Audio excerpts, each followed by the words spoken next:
ஈரானை தனிமைப்படுத்தி ஈரானை ஒழித்து கட்டிவிட்டால் இஸ்ரேலுக்கு எதிராக ஆயுத ரீதியாக பலமான ஒரு நாடு என்பது அங்கே இல்லாமல் போய்விடும். மத்திய கிழக்கில் இல்லாமல் போய்விடும்.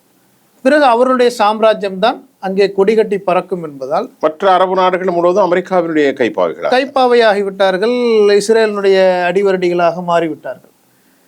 ஆகவே ஈரானை தனிமைப்படுத்தி ஈரானை அழிக்க வேண்டும் என்பது இஸ்ரேலுடைய நீண்டகால கனவு, நீண்டகால நோக்கம், திட்டம்.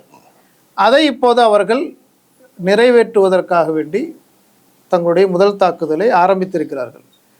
இந்த முதல்ல தாக்குதல் நடந்த பிறகு நெதன்யாகு அளித்த பேட்டியில் கூட இது ஒரு நாள் தாக்குதல் கிடையாது, இது நீண்ட நாள் தாக்குதல், ஈரானுடைய அணுசக்தி ஆற்றல் பெறக்கூடிய முயற்சியை முழுமையாக அழித்து விடுவதோடு மட்டுமல்ல, அந்த ஈரானுடைய தலைவராக இருக்கக்கூடிய ஆயத்துல்லா காம்னேயை அழிப்பதும் தங்களுடைய நோக்கம் என்று வெளிப்படையாக பேசக்கூடிய இடத்துல ஈரான் இன்றைக்கு இருந்து கொண்டிருக்கிறது. ஆக ஈரான் தங்களுடைய இருப்புக்கு பெரிய அச்சுறுத்தல், இராணுவ ரீதியாக பெரிய அச்சுறுத்தல் என்பதால் ஈரானை அழிப்பதை தங்களுடைய பெருங்கனவாக இஸ்ரேல் வைத்து கொண்டிருக்கிறது.